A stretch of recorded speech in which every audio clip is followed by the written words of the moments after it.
Começa agora mais um NapaCast com o Edu Toledo. Cid, começa agora mais um NapaCast, esse podcast. Olha, você que está chegando agora pelo Spotify, Deezer, iTunes, Google, não importa onde, ou pelo YouTube, eu vou começar o título desse podcast falando assim: quer emagrecer sem cortar o pãozinho? Olha que delícia. Será que dá para emagrecer sem cortar o torresmo? Será que dá para emagrecer tomando cerveja? Será que dá para ficar forte sem comer tanto batata doce? Essas serão as minhas dúvidas. Imagina que gostoso, né? Seria bom ficar forte. Será que o Edu, será que o Napa consegue melhorar esse chassi?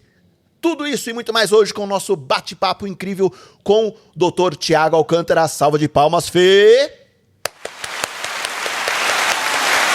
Muito bem, muito bem.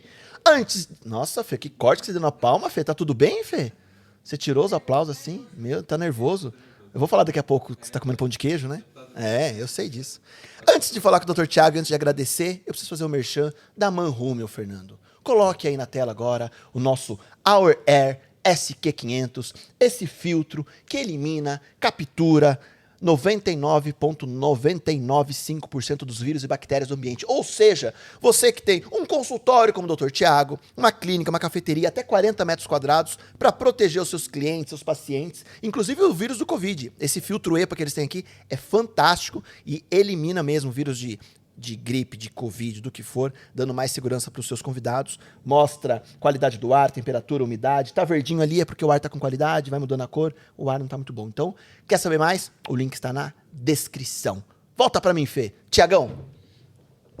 Fala, Edu. Valeu, hein, cara? Beleza? Que bom ter você aqui, cara. Digo mesmo, muito obrigado pelo convite. Obrigado Prazer estar aqui. Eu falo que eu sempre tomo cuidado de falar com o médico, tenho medo, né, de ter que ser mais educado, político, mas eu não vou... Pode falar tudo, tá né? Em casa, tá em casa, entre amigos tá aqui. Entre amigos, isso é ótimo. Tiago, além de te agradecer de vir de Ribeirão Preto pra cá, 3 horas e meia de viagem, o Ricardo... Beijo, Ricardo Inhan. Fez você passar judiação de você. Não. Mas você veio pra uma terra boa. Não, foi por um ótimo motivo. Você veio pra uma terra boa.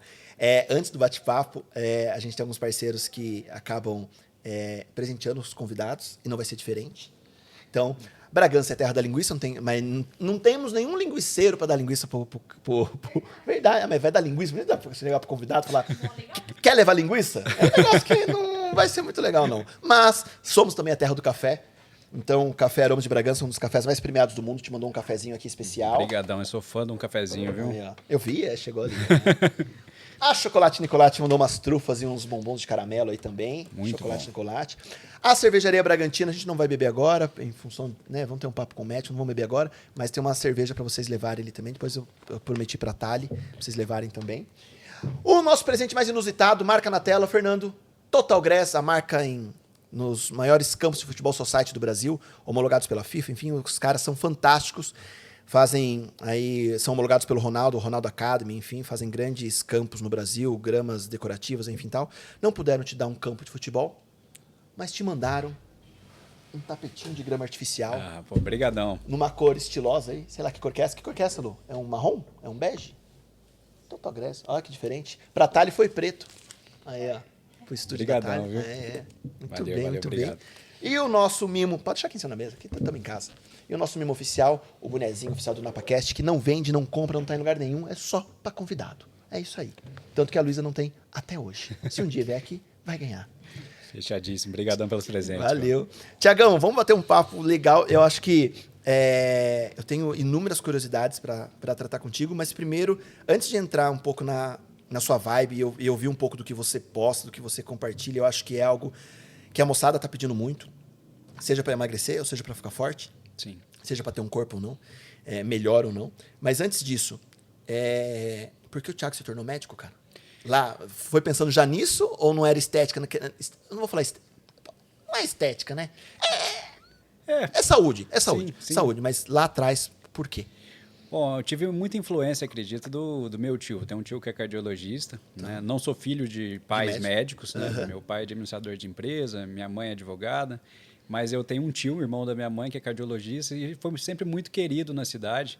Eu sou a 4ª geração de médicos da família. Então, teve meu tio, o irmão da minha avó também, e meu bisavô também foi médico também. Então, vem uma linhagem já de médicos assim da família. Eu acho que isso já passou na bagagem genética um pouco também, tá? E muito dessa vontade de cuidar e de ajudar as pessoas, isso desde muito novo. Então, quando eu era criança, com uns 10, 11 anos, na época que tinha férias nas escolas lá na minha cidade, lá em Minas. Você é de onde, de Minas? Eu sou de São Sebastião do Paraíso. Caraca! São Sebastião do Paraíso, uma cidade pequenininha no sul de Minas, sudoeste de Minas. Terra da manteiga aviação. Manteiga aviação, maravilhosa, exato. Maravilhosa. E... Embalagem de cor de laranja. Sim, sim. Tinha de lata, né? Sim, exatamente. Bom demais, bom demais. E lá eu tinha um tio que tinha uma farmácia também de manipulação lá, e eu fazia entrega na época das férias escolares, pegava uma bicicletinha, entregar remédio na casa das pessoas para ajudar lá também. Então já tem muito essa questão da medicina, mesmo da parte da farmácia também, dos medicamentos, já tem isso também embutido na minha vida desde muito novo.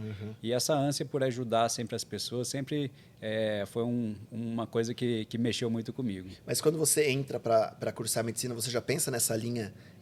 É nutrólogo que fala? Não. Eu sou médico do esporte. Do esporte. Isso. Já entra nessa... Não. Eu pensava em algo ligado à estética. Sempre fiz a faculdade querendo ou a dermatologia ou a cirurgia plástica. Então, sempre foi muito esse foco. Só que aí, na hora que eu acabei a faculdade, estava naquela hora de decidir se ia para residência, se ia fazer uma pós-graduação. E a questão da cirurgia plástica, você depende muito também do resultado que o paciente quer. Você não tem tanto controle sobre os resultados que vão acontecer na parte final. Aí eu acabei migrando para a parte da medicina do esporte, né, que foi o que eu peguei de melhor. Porque no Brasil a gente não tem uma especialidade que seja medicina do estilo de vida, né? A especialidade que eu vi que linkou mais essa questão de alimentação, de melhora de qualidade de vida, do esporte, é a medicina do esporte. Então, o pessoal acha que medicina do esporte só trata atleta. Muito pelo contrário, ela chama medicina do esporte e do exercício, né? Então, o exercício pode ser o atleta amador, pode ser quem vai na academia. Então, a gente abraça muita gente. Eu tenho pacientes de 8 até 85 anos na clínica. Então, a gente engloba ali um público muito amplo, né? Eu, há muitos anos atrás, eu vou falar muitos anos... Deixa eu pensar quando eu estou. Acho que uns 10, 12 anos atrás, eu passava com um médico do esporte, chamava Dr. Rogério Padovan. Sim, conheço o Rogério. Rogério Padovan. Lutador de jiu-jitsu. Vulgo BBB. Exato. GGG do Big Brother. Tá pensando o quê? Dr. Rogério, grande abraço. Passei um bom tempo com o Dr. Rogério. E era um médico do esporte também, né? Sim, grande amigo. Faixa preta de jiu-jitsu. É isso mesmo? E aí, agora eu passo com o Dr. Thiago Santolin, seu xará aqui em Bragança, e eu comentei com ele, o Rogério falou, cara, a gente estudou junto. Eu não sei se foi faculdade ou foi alguma pós junto, acho que os dois estudaram juntos e tal. Mas aí, quando a gente entra nessa linha, e eu vou pegar o gancho já do seu livro, que eu acho que é bem bacana, e eu tenho um monte de curiosidade para perguntar para ti hoje, né? Principalmente de algumas coisas que você falou, e eu acho importantíssimo, porque dentro do que eu falo sobre aspecto motivacional nas indústrias que eu ando e tal, a gente fala muito sobre qualidade de vida, sobre, né, você estar bem na sua roda da vida de uma forma geral, né, nos seus pilares da vida, social, sexual, família, dinheiro, tal. E eu vi que algo que você fala muito também é sobre a importância do sono. Sim, sem dúvida. Né? E eu queria que você comentasse um pouquinho sobre essa questão do sono para as pessoas, né? Porque será que eu dormir 10, 12 horas por dia porque eu acho que é bom? Eu teria que dormir 6. Eu tenho amigos que dormem 3 horas e estão extremamente satisfeitos com as 3 horas de sono. Tem gente que toma remédio para dormir porque não consegue dormir. Enfim, o que é o sono, Dr. Thiago? Bom, o sono é fundamental para a vida. A qualidade do sono não está ligada diretamente ao número de horas. A gente tem um mínimo também, que se a gente não tiver aquele mínimo de horas de sono bem dormidas, pode causar comprometimentos ali no futuro. Tá? Então, 3 horas de sono, falar que regenera, isso daí é um mito. Tá?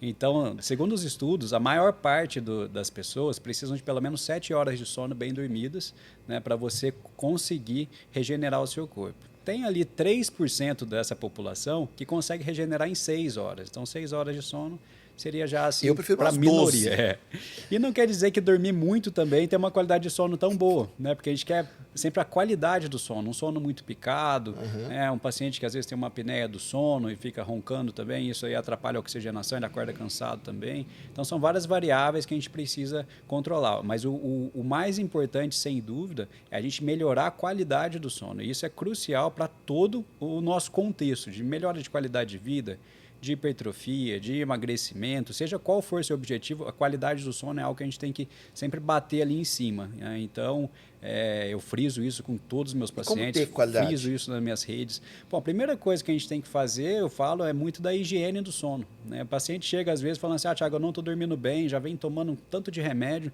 e ninguém abordou esse paciente, essa pessoa, sobre a qualidade do sono dela, como que tá, qual que é a rotina do sono, né? Porque a gente hoje em dia está muito exposto à tela, a exposição excessiva à tela, principalmente o LED azul, é o LED que está ali, às vezes no quarto, é o LED das telas, tela de celular, tela de televisão. Esse LED azul, ele sinaliza para a nossa pineal para diminuir a produção de melatonina, porque sinaliza que está dia. É igual quando a gente acorda. Quando a gente acorda, você olha para o céu está que cor? Quando a gente acorda. Tá clarinho, tá Tá azul. claro, tá azul, né? Então, conforme vai escurecendo, né? Então vai anoitecendo, o céu vai ficando mais avermelhado, tanto que o único espectro de luz que não atrapalha a produção de melatonina é o espectro vermelho. Então, existem pessoas que falam assim, Thiago, eu não consigo dormir no escuro. Tem gente que é assim, tem fobia, não consigo dormir no escuro. Eu falo para pegar uma lâmpadazinha dessas de tomada, de cor vermelha, essa vai ser um espectro de luz que não vai atrapalhar. Qualquer outro espectro de luz vai atrapalhar a produção de melatonina. Então, fazer a higiene do sono é a gente evitar a exposição excessiva de telas, principalmente nesse horário da noite. Evitar se expor também a séries que são mais violentas, noticiários, né? Porque noticiário que vende é só desgraça, né? Então, chegou naquele horário da noite já, que você está preparando para dormir, evitar ficar se expondo aos desastres do mundo, né? E a gente controlar muito a respiração. A gente vive num mundo de muita ansiedade, onde o nosso sistema simpático está sempre muito hiperfuncionante, né? E na hora que você deita, ele não quer parar. Aí você fica ansioso, a respiração sua fica mais curtinha e o coração fica aquela batedeira. Aí o que vai? Toma um remédio para dormir. Aí dopa a pessoa. Só que isso tem um limite. Chega um momento que esse medicamento já não está fazendo mais efeito, aí você tem que aumentar a dose, trocar medicamento, né? E isso vai gerando repercussões, porque medicamentos têm efeitos colaterais. Sim. Né? Então, eu vejo muito que a gente tem que sempre agir na causa do problema, seja ele qual for. Né? Então, a falta de sono, na verdade, não é a falta do remédio para dormir. A pessoa está fazendo algumas coisas que estão atrapalhando o sono, isso é a consequência. Aí o que vai? Puf, dá um sossega-leão na pessoa. Só que isso vai gerando repercussões, principalmente esses medicamentos benzodiazepínicos, né, que são os mais conhecidos aí utilizados, hipnóticos, né, como a gente tem a classe do Zolpidem, do Rivotril também, que é o benzodiazepínico, né? E isso já comprovando que começa a atrapalhar a concentração, começa a atrapalhar a memória, aumentar o risco de ter uma demência mais precoce, tudo que a gente não quer, né? As pessoas não dormem bem mesmo, né, cara? Eu acho que, não sei se isso pode ser considerado o mal do século, mas as pessoas não descansam mesmo, né, Thiago? E eu falo, às vezes, assim, eu penso na minha casa, né? Eu sempre brinquei, assim, que eu não abro mão de um bom chuveiro, uma boa cama e um bom travesseiro. Porque... E um bom sofá, às vezes você tá, né, enfim, tal. Mas às vezes a gente se preocupa com tantas outras coisas e no momento de descansar a gente também não se preocupa em estar bem. E as pessoas não dão valor pro sono, né? Sim, sem dúvida, sem dúvida. Eu acho que isso a queda da qualidade do sono é um efeito colateral da tecnologia. Escreve aí no chat, galera, quantas horas de sono você tem? Escreve aí. Sim, vamos lá que eu quero saber. Quantas horas? Escreve. E quando a gente vai fazer as perguntas sobre a questão do sono, né, a gente tem que tirar do paciente também, da pessoa, você fazer uma autoanálise, né? Então, eu estou dormindo bem. Tá, mas vamos lá. Você está indo dormir que horas? Porque dormir bem, começou a dormir 2 horas da manhã, com certeza. Por mais que você durma das 2 às 9 da manhã, você teve lá 7 horas de sono, vai atrapalhar muito o ciclo circadiano, a produção dos hormônios que regeneram as nossas células. Então, GH, testosterona, isso a gente vai ter comprometimento. Né? Então, isso atrapalha todo o seu rendimento, seja ele cognitivo, de memória, de concentração, de hipertrofia, de emagrecimento. Então, a gente sempre jogar o sono no máximo 11 horas da noite. Isso aí seria uma base, né, para a gente ter. É lógico que a gente vive no mundo real. Eventualmente vai ter um jet lag, exatamente. Você na fase da clínica, na medicina, nos plantões, trocar o dia pela noite. Sim, o cara trabalha 12 por 36. O cara hoje tá das 10 da manhã às 10 da noite. Amanhã ele tá das 10 da noite às 10 da manhã. Sim. Não, já cheguei a dar plantão de 72 horas direto, sem parar. Né? Você pegava e entrava numa quinta-feira, saía na segunda. Dormindo nos quartinhos lá. Daquele jeito. Daquele jeito, né? Pegava no sono, já tinha alguém acordando, Caso chegando bêbado. Né? Foi uma fase, né? É uma fase. E tem que lidar, né? É uma fase, é a parte laboral. Mas o que eu quis fazer? Poxa, eu vou intensificar aqui, porque eu quero sair desse inferno o mais rápido possível, né? Então, para eu ter hoje uma clínica consolidada, eu precisei ter isso. Tem que ser isso. Né? Eu precisei ter isso. Fez O parte do comer processo. antes de dormir atrapalha? Oi? O comer antes de dormir? Sim, sem dúvida, porque o nosso fluxo sanguíneo ele vai focado diretamente para o nosso intestino. Então, você fica com aquele metabolismo todo ali favorecendo a digestão. Então, comer em excesso, né, logo antes de dormir, pode atrapalhar o sono, sem dúvida. Por isso que eu não como antes de dormir, eu já como na cama. Eu pego um pacote de bolacha, um todinho, eu já como deitado. Sim. Porque daí eu não tô comendo antes de dormir, eu tô já... sim. Você faz isso, Fernando? Não. Você não come antes de dormir? Difícil. Nem uma Nutella? Não. Uma colherzinha assim, só pra sacar... só pra dormir bem? Não? Nossa, que orgulho de você, cara. E tem gente que acorda de madrugada para comer, né? Aí já é, Uma vez que eu atendi uma paciente que ela tinha aparelho nos dentes, né? E ela falou assim, Thiago, eu acordo de madrugada, mas eu não lembro. Eu sei porque na hora que eu vou acordar para escovar o dente, meu aparelho tá sujo de bono. Então tá tudo sujo de bolacha bono. Eu falo assim, nossa, eu comi de madrugada e não lembro. Né? Então... Eu conheço uma pessoa que pega a bolacha bono de doce de leite, de um lado passa uma colher de amendocrem e do outro passa uma colher de Nutella. Olha que delícia. Muito bom. Beijo, Isa. E 5 I de insulina depois, para baixar essa glicemia. Amado. Tiagão, e essa brincadeira não, esse título tão forte do seu livro, Emagreça Sem Cortar o Pãozinho. Sim. Da onde que veio isso, né? Bom, com a questão das mídias sociais e tudo mais, criaram-se diversos doutores aí sobre essa questão de nutrição, né? Então, eu vejo muita informação distorcida, muitos extremismos também com a questão da alimentação e várias seitas. Tem, eu sou da low carb, eu sou dieta cetogênica, né? Então, isso vai criando alguns nichos que você acaba deixando essas restrições, né? Você fica com um mecanismo de você continuar, de você conseguir ter isso ao longo prazo muito ruim quando você tem essas restrições. O grande ponto que a gente tem que ter é essa reeducação alimentar. É totalmente possível uma pessoa emagrecer sem cortar o pãozinho, isso é óbvio. A gente tem que tirar a tranqueira, né? Então, hoje em dia, o que eu vejo como... Thiago. Tem que tirar o excesso de Dá tranqueira. Dá o chocolate aí, Thiago. Não, isso aqui não é tranqueira, isso aqui é coisa boa. Thiago, não faz isso não. Eu sou um lixo, Thiago. Não, é equilibrar. E cada pessoa é de um jeito. Tem gente que absorve super bem os carboidratos, que sejam, né? E tá tudo certo. Né? Tem gente que já não absorve bem. A gente tem que tratar cada pessoa como um indivíduo único. E a gente entender, você vai se conhecendo. Né? Do mesmo jeito que tem gente que absorve bem cerveja, tem gente que não absorve bem, tem gente que absorve bem lactose, tem gente que não absorve bem. Né? Então, a lactose para aquele indivíduo vai fazer mal. Mas é para todo mundo? Eu não absorvo nada que é integral. Sim. Tem uma dificuldade. Mas tem gente que é assim também. Tem gente que tem muitos gases. Então, por exemplo, um paciente que tem, às vezes, síndrome do intestino irritável, né? Que ele tem aquele intestino com muita diarreia. Se ele come muita coisa integral, vai dar muita distensão abdominal, vai dar muita flatulência, ele vai se sentir mal. Eu sempre tive a receitinha básica que era, você tem que ter uma dieta rica em carboidrato, proteína e vegetais. E eu como x-salada no almoço. Eu tenho o pão com carboidrato, e o hambúrguer que é carne e os vegetais. Porque vem a salada, não vem, Lu? Vem. É equilibrado. É a vergonha, né? Mas brincadeira, Thiago, eu sou um refém disso, né? Eu sou um refém muito da...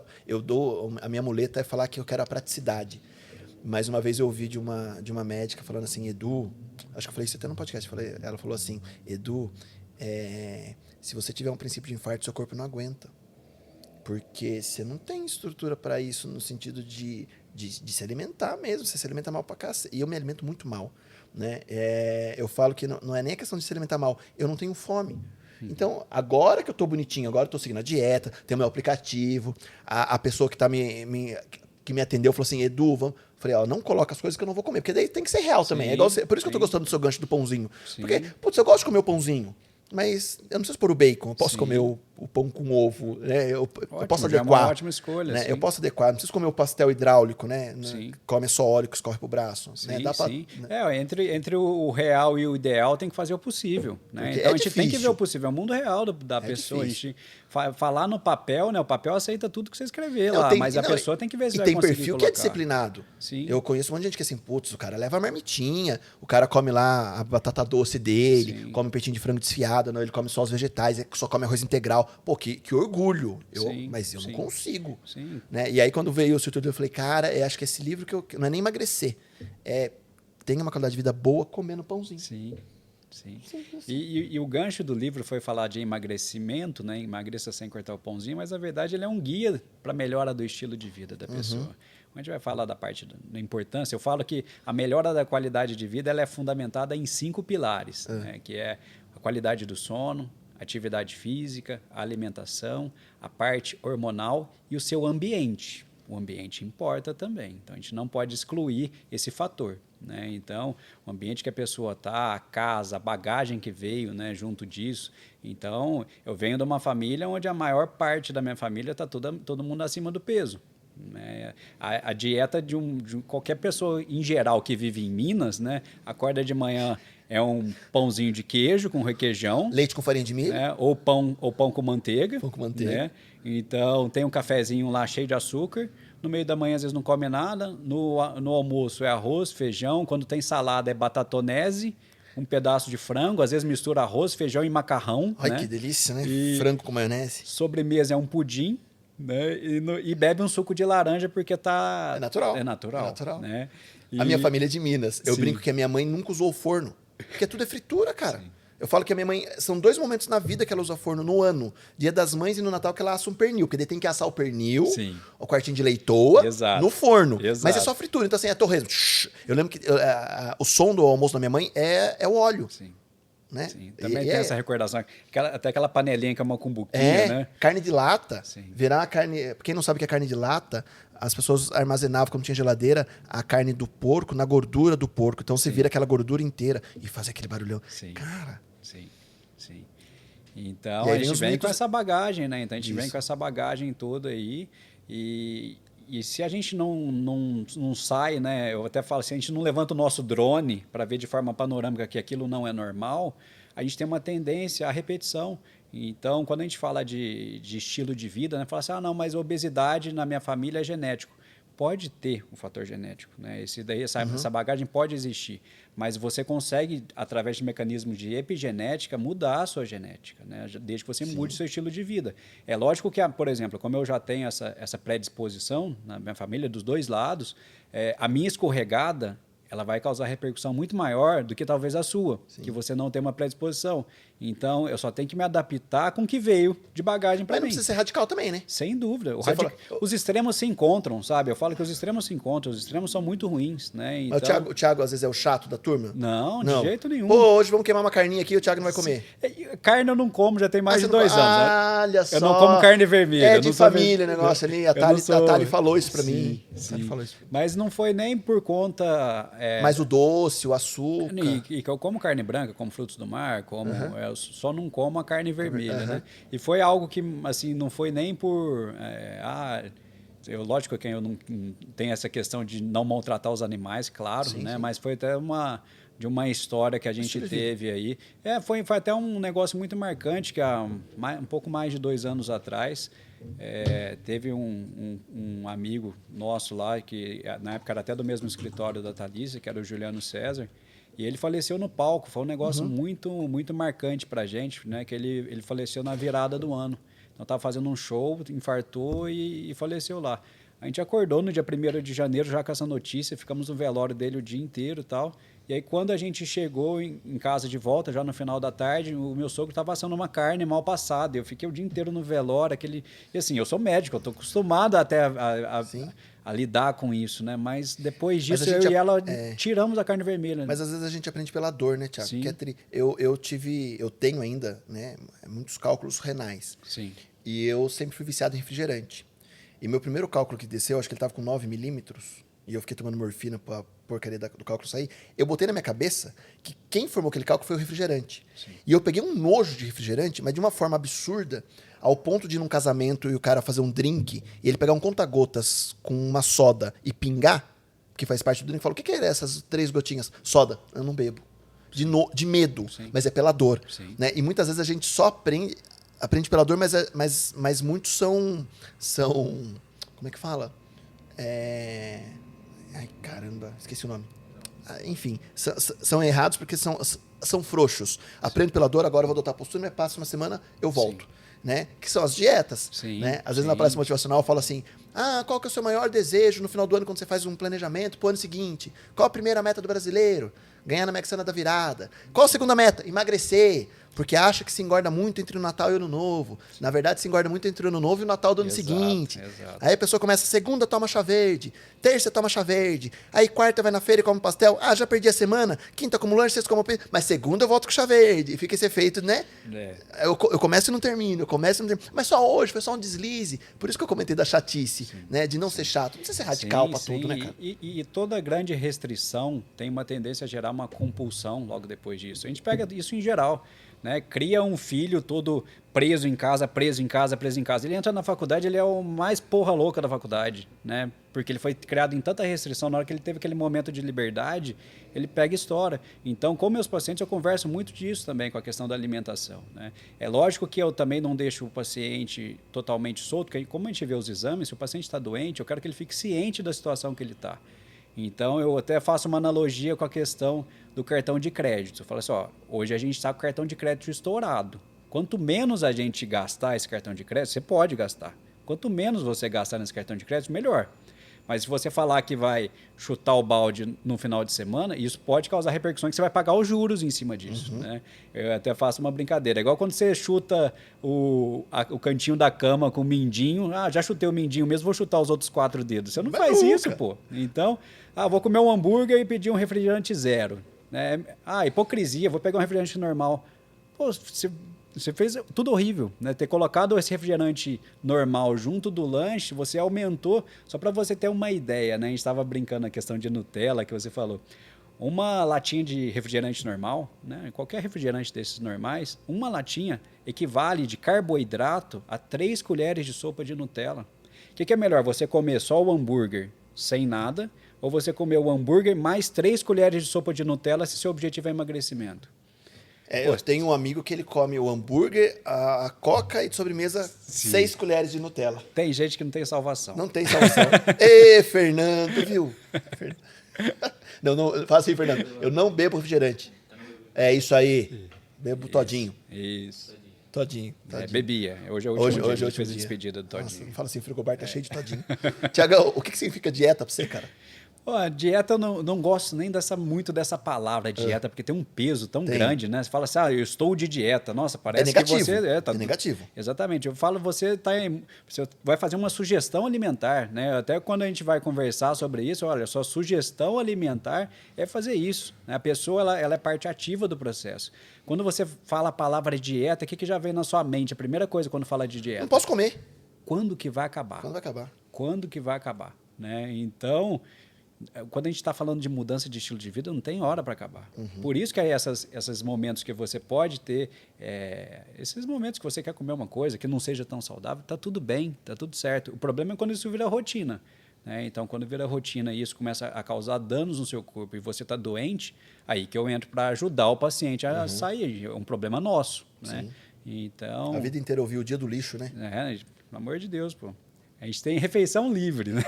Dia do lixo... Não dá, você não é lixo, pô. Você não é lixo, pô. É que a gente é muito mal acostumado, né? Sim.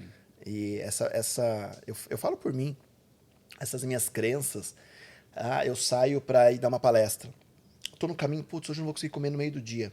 Vou parar num posto, no bar, vou comer um salgado. Por que eu não consigo comer durante o dia? Né? É por preguiça. Porque não custava ter uma fruta no carro, alguma coisa... Né? Mas é a preguiça que faz isso. Sim, e a questão da disciplina, você se organizar, né? A partir do momento que você já saiu de casa, você não sabe o que você vai comer ali no meio do dia, você já saiu errado, né? Com a questão da disciplina, né? E a gente não pode esquecer que, inclusive, o jejum também é uma opção, né? Então, às vezes, só tem tranqueira ali, pô, pega um café, toma uma água e tá tudo bem, né? Então, a não ser que você tenha alguma patologia, Thiago, nossa, eu uso insulina, usei insulina hoje, e aí, se você não comer, você vai passar mal. Mas isso é exceção, né? Cara, eu sempre fui o cara de sair 6 horas da manhã de casa e, tipo, 4 horas da tarde tá sem fome e jejum totalmente de boa. Entre um jejum e comer uma coisa errada, é melhor o jejum? Depende do seu Depende, né? objetivo, Depende, vai muito de momento também, né? Então, e qual que é o seu inicial? Quando o seu inicial já é um quadro patológico, talvez seja melhor jejum, né? O que mais os pacientes do Thiago procuram o Thiago hoje? Para emagrecer ou para ficar forte? Melhora do estilo de vida. Logo quando eu me formei, né, a busca estava muito nessa questão de melhora de performance, né? Tava na época das paniquetes, todo mundo queria ficar gigante, né? Então, isso foi migrando, graças a Deus, porque tinha muita coisa que vinha na bagagem ali desse extremismo, desse culto ao corpo, que não deixa de ser uma doença, né? E tem a vigorexia, assim como a gente tem a anorexia, você tem o vigorético, ele acha que ele está pequeno e o cara está gigantesco, né? Mas ele olha no espelho e ele acha que ele está fraco. Então, o vigorético, né? Eu tô gigante, né, Thiago? Pô. Que você tá rindo, Lu? É que eu já tô treinando faz uma semana, você não sentiu a diferença? A camisa tá ficando O justa. conceito de gigante vai muito de cada um, pô. Pode ser um gigante de conhecimento, Pode ser pô. um gigante. Boa, Thiago. É, Obrigado, Thiago. Obrigado por essa parte. com certeza, pô. E então, nossa, até Não, perdi você tá onde tá comentando falando. da pessoa... Da vigorexia. Então, vigorexia. isso estava muito em alta na época, né? Tanto homem Muito quanto mulher. cultivado. Ainda é, sem dúvida, mas acredito que hoje um pouco menos, tanto que o tamanho das pessoas hoje isso diminuiu, das mulheres também, aquela busca por aquele corpo eu vejo que diminuiu bastante. E hoje eu vejo, depois da pandemia, mexeu muita coisa, sabe? Então eu vejo muita gente hoje buscando essa melhora da qualidade de vida nesse período pós-pandemia, porque ele viu que quem está acima do peso estava se ferrando mais que o normal. Quem também estava usando muito anabolizante também estava tendo Você problema. é contra ou a favor de anabolizante? O anabolizante, eu sou totalmente a favor do anabolizante, desde que você entenda o conceito de anabolizante. Uma creatina é anabolizante, o frango é anabolizante. O que são substâncias anabolizantes? Que fazem ter um crescimento. Então, um pedaço de frango pode ter esse efeito anabolizante, porque é uma proteína, tem esse efeito construtivo.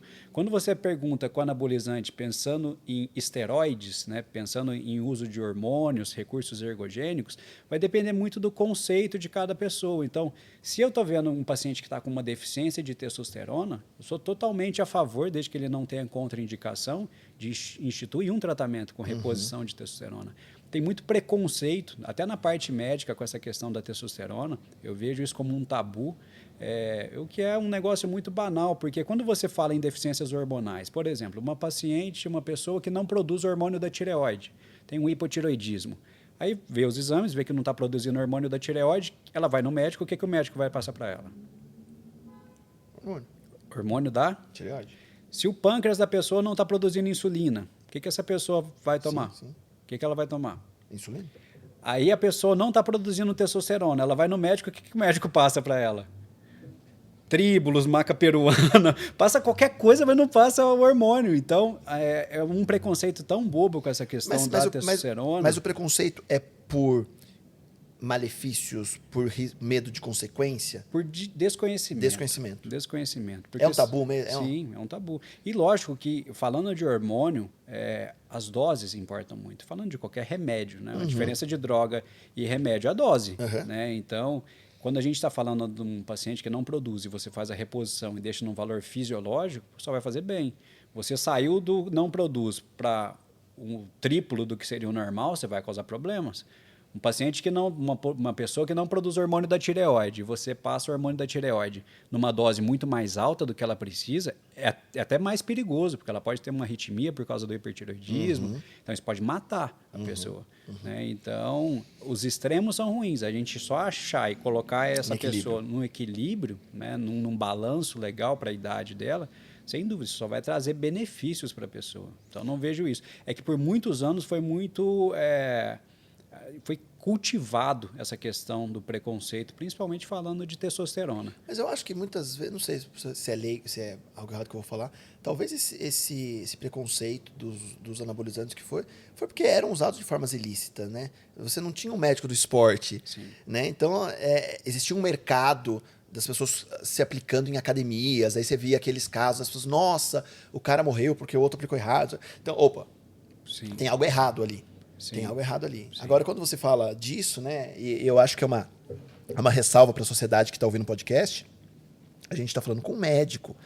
Né? Então, existe uma carga de exame, Sim, uma análise para saber se há necessidade ou não e como. Sem dúvida. Né? Sem E no dúvida, mercado que dose, existe. Então, sem assim, dúvida. acredito que vou receitar algo que aquele paciente pode. Sim, Né? Eu acho que esse preconceito as pessoas usavam de uma forma sem saber nem como estava usando, né? Sim, com certeza, com certeza. Já escutei de tudo já no consultório. Eu lembro, cara, eu tô com 38, sei lá, com os meus 16, 17, eu lembro de ir pra academia, por exemplo, academia de bairro, e de você ir no banheiro e ter seringas no lixo do banheiro. Sim. Você fala, cara, o que é? Isso aqui era droga, né? Não, é que os caras aplicam anabolizante aí. Se você quer comprar, o cara traz e aplica em você. Então, o preconceito era por isso, Sim. porque era feito de forma errada, Sim. como qualquer coisa, né? Sim, mas aí você fechar o olho totalmente para essa questão da testosterona, Também errado. aí você deixou isso na mão de quem Generalizou. não sabe. De quem não sabe. Aí de quem não sabe. Aí que coisa mora o o risco. problema, exatamente. Mora o perigo aí. Exatamente, né? Porque aí você deixou um medicamento, né, que tem uns efeitos excelentes quando necessário e você faz a reposição, e aí você deixou na mão porque você falou que isso aqui não prestava, porque isso aqui é ruim, porque isso aqui é bomba, porque isso aqui vai te matar. Então, aí começou a ter essas repercussões. Mas lá atrás, eu cheguei a atender paciente que chegava com um vidrinho de um hormônio veterinário, tinha até um cavalinho na caixinha. Ah, Thiago, eu quero que você me passe como eu vou tomar isso. Eu falei assim, mas você não come feno? Né? Você come capim? Relincha aí Você pra come ver. capim? Você não vai tomar isso aqui? Lógico que não, pô. Né? Então, se tiver necessidade é uma coisa, sem ter necessidade é totalmente uma coisa oposta, né?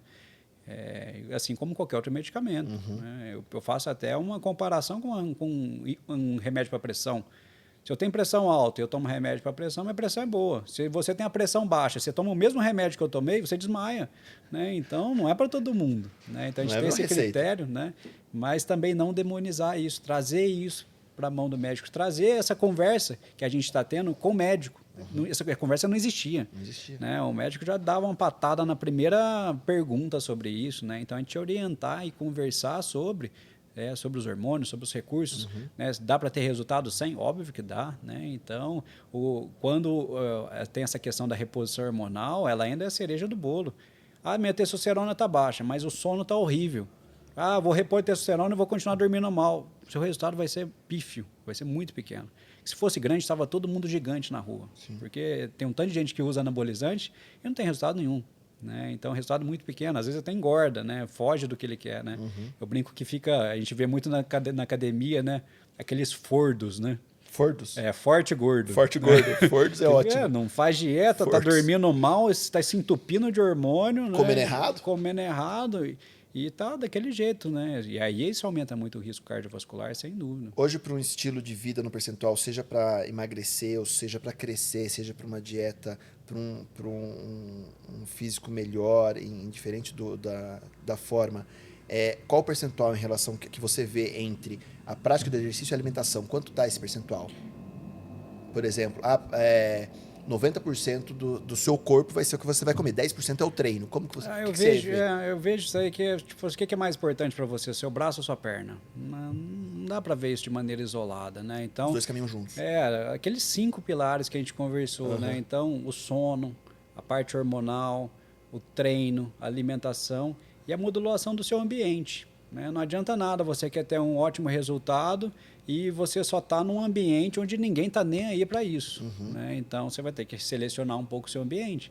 Aquela história que você é a média das pessoas que você convive, isso também é verdade. Né? Então, tô fodido. É natural, mas isso é até um mecanismo natural. Mas eu tenho muito...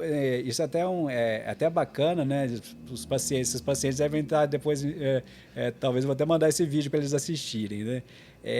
Isso contagia também. Então, tem turmas de amigos, né, que Primeiro veio a esposa começou a emagrecer, aí o marido ficou com um pouco de ciúme que ela emagreceu, ele veio também, aí os dois emagreceram, os dois estão super bem. Aí são vários casais que saem legal, juntos. cara. Eu falo assim, nossa, mas o que vocês fizeram? No começo era chacota, aí agora tá todo mundo querendo fazer.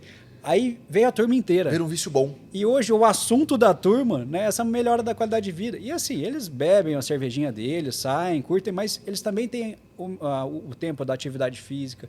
Eles também no dia a dia, a alimentação é legal. E isso é bacana que vai gerando essa corrente do bem, que a palavra é uma coisa, o exemplo carrega. E os filhos vão mudando também. Então é muito legal quando você vê isso contagiando, né? E mudando o ambiente, mudando as pessoas do ambiente, né? Então também essa mudança é possível também. É também. que a sociedade às vezes julga como chato, né? Sim. Eu vejo assim, às vezes amigos meus, assim, eu gosto de beber uma cervejinha, gosto de comer uma porcaria e tal. Sim. Aí às vezes o meu amigo liga e fala, Edu, é o seguinte, cara, 2 meses eu não vou beber cerveja. Por quê, cara? Não posso, que eu tenho que melhorar, porque eu tô gastando dinheiro com suplemento, eu tô fazendo a dieta, e aí chega o final de semana eu bebo um engradado de cerveja, aí vai tudo pro ralo, eu não vou beber. Eu falei, cara, não seja radical. Não vou beber. Não. Então, e eu entendo que o cara é disciplinado, eu sou indisciplinado, mas a disciplina acho que faz muito parte, né, Thiago? E nós latinos somos indisciplinados. Sim.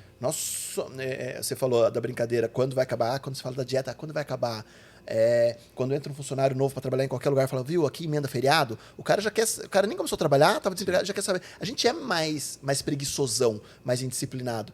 E para dieta, para uma alimentação saudável, eu estou sofrendo isso agora, né? Eu moro sozinho e vai completar acho que quase 1 ano que eu moro sozinho, praticamente, enfim. Eu nunca liguei o fogão. Eu não tinha panela. Por quê? Eu sou VIP do iFood. Sim. Então, se eu não peço, o iFood me liga. Eu tenho dois aplicativos no meu celular que falam assim, oi Edu, esqueceu da gente? Mercado Livre e iFood. É real. Tipo assim, eu compro pacote de cupons do iFood, acho que eu sou o cara que mais compra cupom do iFood. Porque o meu café da manhã é iFood, meu meio da manhã é iFood, meu almoço é iFood, lá, tudo é iFood, eu não gosto de fazer nada. Aí eu falei, poxa, aí me passaram o que fazer. Falei, cara, eu vou ter que comer ovo de manhã. Como que eu faço ovo?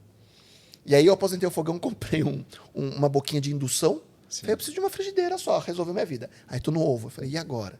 Mas é a preguiça. Sim. Não é por não saber, é pela indisciplina. E é vergonhoso falar isso, mas é real. E você colocar isso como prioridade. Se isso no seu momento hoje for uma prioridade, eu quero melhorar minha composição corporal, tudo bem. Então a gente vai fazer o que eu tenho que fazer. Sim. Né? Então, não é só querer, né? Aquela história que a gente fala, né? Eu quero mudar, eu quero ficar forte. Não é essa a pergunta, você perguntou errado. Sim. O que eu tenho que fazer para chegar aqui?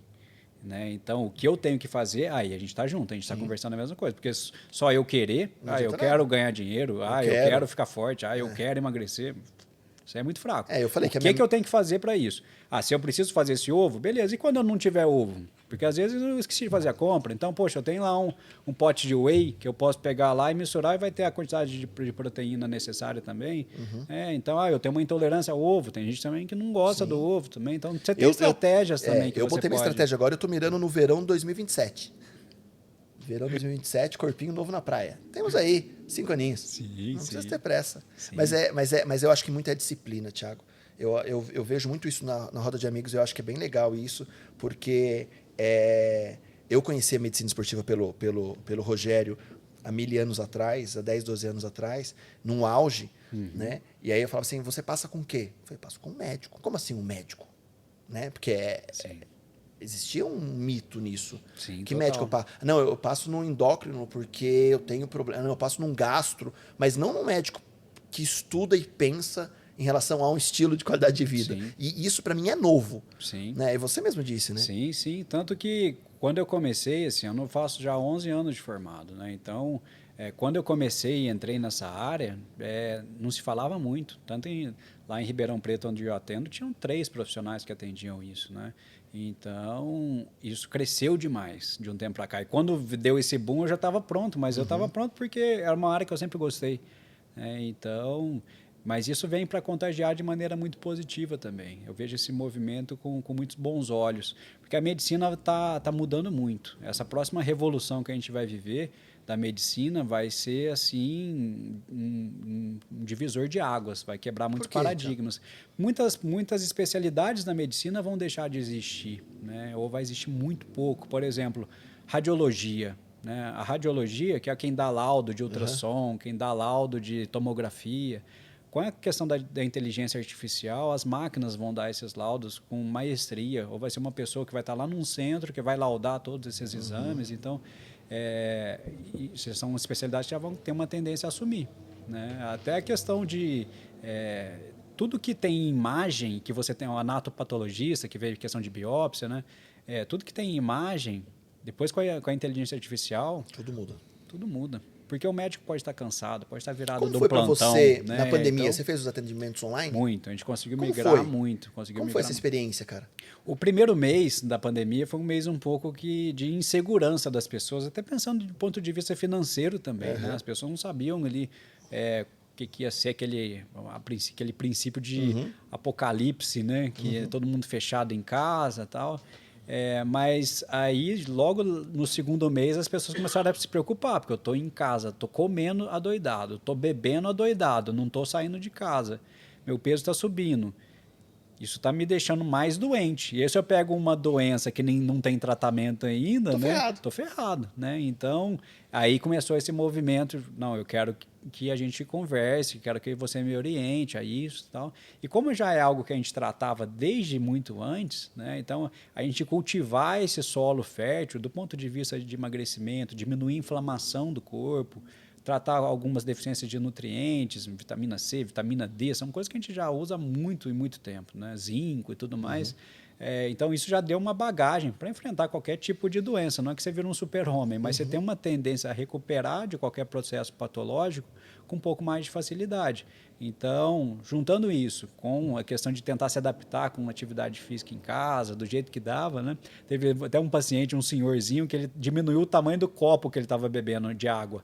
Então, ele estava bebendo água na xícara, porque ele ia beber água, então ele andava muito em casa. Então, ele estava com sede, ele ia, enchia lá, voltava para onde ele estava. Depois ele ia, pegava a xícara... Boa estratégia. Então, pelo menos o número de passos dele estava sendo um pouco melhor. Então, foram estratégias muito legais que teve no momento em que a gente estava em uma restrição total.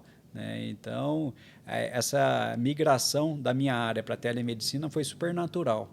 Porque eu vejo que na minha área, por exemplo, colocar uma máquina para atender comportamento humano é praticamente impossível. Né? Não digo impossível porque a gente não sabe como vai ser o futuro, mas hoje você precisa... comportamento humano, né, você precisa ter um humano para entender. Né? Então, quando a gente está falando da laudo, de uma imagem e tudo mais, aí a máquina ainda isso aí supre muita coisa. Faz cirurgia, né, que o robô, né, ele tem uma destreza até maior do que a mão humana, que você tem limitação de tamanho e tudo mais. Então, o robô também é algo que vai vir com tudo na área médica, mas a questão de comportamento humano aí... Não tem como tirar. Aí não tem jeito. Duas perguntas que você falou de área médica, de mudança, que eu queria entrar numa polêmica agora. Você considera ainda a medicina muito elitizada no Brasil? Em qual conceito? Não, da dificuldade de cursar uma medicina por ser um curso... Tirando as universidades federais, estaduais, mas sim, por ser um curso muito caro, por ser um curso que realmente não ser tão acessível e realmente muito elitizado. Eu não vou falar que isso é uma verdade absoluta, mas a gente vê muita história de pessoas nas universidades particulares que são filhos... São gerações de... Então, tem uma qualidade de vida, porque uma universidade hoje, sei lá, 10, 15 mil reais por mês, uma mensalidade. Não é uma faculdade comum de se fazer. Então, ainda há uma elitização, não sei se esse é o termo. Tem, mas abriram de maneira... assim, sem ter muito cuidado, muitas faculdades de medicina no Brasil, né? Então, se pegar da época que eu formei lá em 2011 para cá... Você fez no Rio, né? Fiz no Rio de Janeiro, fiz na Universidade Gama Filho. Abriram muitas e muitas universidades aí. Aqui em Bragança a gente tem uma faculdade maravilhosa. De maneira indiscriminada. Não estou falando que é daqui de Bragança. Não, aqui é antiga, que é uma das mais antigas do país. Mas a gente vê que abriu de maneira indiscriminada esses cursos, porque uma máquina de dinheiro. Né? Então, você vê uma mensalidade dessa, o número de alunos. E a qualidade do curso, a qualidade desses profissionais após saírem para o mercado de trabalho, né? Então entrarem no mercado de trabalho, a qualidade caiu demais. Então, a qualidade de atendimento dos médicos recém-formados hoje, muito por conta dessa abertura indiscriminada de faculdades, né? Caiu muito. Caiu muito. Né? É o que aconteceu, foi um movimento que aconteceu, porque antigamente, lá atrás, eram os 3 cursos que eram assim mais elitizados, mais respeitados pela sociedade, né? Que era o direito, a odontologia e a medicina. Então, esse movimento começou primeiro com direito, porque com direito era mais simples abrir uma faculdade de direito, você não precisa ter anatômico, hospital, você não precisa ter essa estrutura toda. Então, com direito começou a abrir faculdade de direito para todo lugar. Depois aconteceu com a odonto, e aí migrou também com a medicina. Né? Então, não estou falando contra esse aumento de faculdade de medicina. Estou falando do aumento de quantidade sem mexer na qualidade. Né? E aí vai gerando repercussões muito agora ruins. uma curiosidade minha pessoal de mercado, tá? Acho que... Não sei se eu já bati papo com algum médico aqui. Não, acho que você é o primeiro médico no podcast. Acho que que bacana. Uma curiosidade minha em relação ao curso e em relação aos médicos. Você é de uma forma solista, e eu vi suas redes sociais, a forma que você conduz, as lives, da forma que você conduz, de uma gentileza absurda. E eu vou puxar saco agora, que isso é muito do mineiro, né? Minha família é mineira, então nem puxa saco, né? Obrigado. Tamanha simpatia. Mas eu vejo 2 pontos no curso de medicina e também no curso de direito e também no curso de odontologia, que são dois pilares que eu acho que não é dado no curso e eu acho que é a maior dificuldade que a gente vê depois de formado, além do atendimento. Um que é a humanização no atendimento. Sim. E outro que é liderança, gestão. Porque eu falei, como pode? Grande parte dos médicos saem e montam suas próprias clínicas. Grande parte. Não estou falando que isso é geral. Tem médicos que realmente vão ser funcionários de outros, de clínicas, de hospitais, enfim. Mas uma grande maioria monta, como o advogado monta seu escritório, como a odontologia monta sua clínica. Cara, mas eles não aprenderam a liderar pessoas. Sim. Esse é o primeiro ponto, né? Que eu acho que talvez seja um mote aí. E segundo é a humanização. Você vai lidar com gente, parece que ainda existe não sei, cara, existe um negócio que eu falo, como pode não ter algo falando muito sobre, como você falou muito do comportamento humano, né? E eu fiquei muito feliz com a sua fala, porque quando você vai atender algo hoje, a todo momento você me corrigiu, você falou, Edu, não é dieta, é estilo de vida. Estou preocupado com o estilo de vida que essa pessoa quer ter. É uma sugestão alimentar. É uma sugestão alimentar. Isso é humanização. Né? Não é impor. Né? Como você enxerga esses 2 pontos da área de medicina no seu modo de ver hoje, desse preparo para liderar uma clínica com N profissionais, com recepção, com outros médicos, gestão mesmo, né? Como empresário, digamos, o médico empresário, e a questão da humanização no atendimento hoje de uma forma geral. Acredito eu que na sua trajetória pós-formado ou nos últimos anos, provavelmente você ficou em clínica, você deve ter ido para UPAs, para PS da vida, você viu de tudo, acho que caiu muita coisa. E como que você vê essa questão da humanização? Não dá mesmo, a rotina faz com que não aconteça. Como que você enxerga isso? Essa pergunta é Desculpa, não sei que tem nada a ver, cara. Essa pergunta é fundamental, é fundamental. Eu vejo que a medicina, né, tem uma mercantilização em cima da medicina, porque querendo ou não, até hoje, né, é uma das profissões que quando você forma, você vai ter um salário inicial mais alto que qualquer outra. Sim. Então, para você ganhar hoje os seus 10, 20 mil iniciais, talvez seja a profissão melhor para você ganhar isso por mês. Né? Para chegar a mais de 100 já não. Né? Então, mas essa falsa sensação desse ganho, né, fez muita gente que às vezes não tem o dom, não tem o talento, que é só pelo dinheiro. Aí, quando você entra numa profissão, né, que precisa de um lado humano tão forte, você entra só pelo dinheiro, aí você vai criando umas aberrações no meio do caminho. É claro que o curso de medicina é um curso muito denso. Né? Tem gente que entra só pelo dinheiro, mas tem tanta porrada que esse cara toma durante o curso, né? Que assim, se ele não chacoalha ali, tem gente que vira humano durante o curso, né? De ver coisas que você vê a realidade. Ele foi criado, às vezes, ali só com leite com pera no condomínio dele, e ele vai dar plantão no meio do Complexo do Alemão, visitando o paciente em condições precárias de vida. Então, se esse cara não ficou humano desse jeito, né? Na hora que ele formar, vai ser um monstro. Né? Eu não digo nem humanização no sentido de se envolver emocionalmente, né? Porque tem isso, que você não pode se envolver emocionalmente, senão... É ser humano. Tem que ser um pouco mais frio ali. É ser humano, você não é um robô. Né? Então, se você não consegue, pelo menos, ter essa parte humana quando você está vendo o sofrimento do outro, pô, você está no lugar errado. Vai fazer outra coisa. Né? Então, Eu vejo muito isso. Então, essa pessoa que entrou só pensando em grana e não foi convertido, né, do lado humano durante a faculdade, né, aí você vai criar profissionais monstros. Nossa, Né? eu tive uma conversa muito parecida com essa com uma tal de Thalys, você já ouviu falar? É. A gente tá falando sobre isso. Sobre a gente trabalhar naquilo que dá prazer e o dinheiro ser consequência. Porque se você pensar só no dinheiro, você vai ser realmente robotizado ali. Sim, né? sim. Óbvio que o dinheiro é importante, Sim, mas lógico. você coloca ele na frente de tudo, poxa, o risco de você falhar em outras áreas muito importantes lá, né? Que você trabalha com isso, você sabe, né? O sucesso não é só o sucesso financeiro, né? Então tem muita gente aí que está cheia da grana e está triste, está suicidando e tudo mais, né?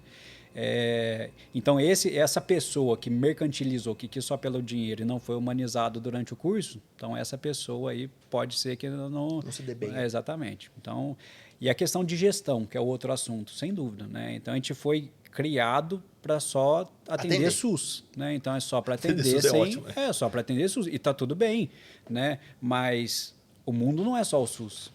Você tem a parte privada também da medicina. E aí, o que acontece? Meu pai ele é diretor de um banco, né? E ele fala, ao longo da carreira toda dele, o que ele mais viu foi médico quebrado. E não porque não ganhava bem, ganhava muito bem, mas não sabia administrar. Né? Não só a clínica, né? Se você for falar uma liderança num processo cirúrgico num SUS, quantas pessoas estão envolvidas na equipe para você liderar aquele momento e ter tato para liderar, né? Sim. Como que eu me comunico, como que eu peço, como que eu faço. Sim, né? sim. E eu acho que isso é um gap absurdo que tem na medicina, né? Sim, com certeza. E também tem até essa parte do ego também, né? Então, falando de ponto de vista de cirurgia, né? A gente tem até uma brincadeira, né? Que tem o cirurgião, você tem o médico que acha que é Deus e o que tem certeza, né? O cirurgião tem certeza, né? Então, tem essa questão de conflitos desses egos também, que existe muito também, principalmente até mais nessa parte da parte cirúrgica também, isso acontece com certa frequência.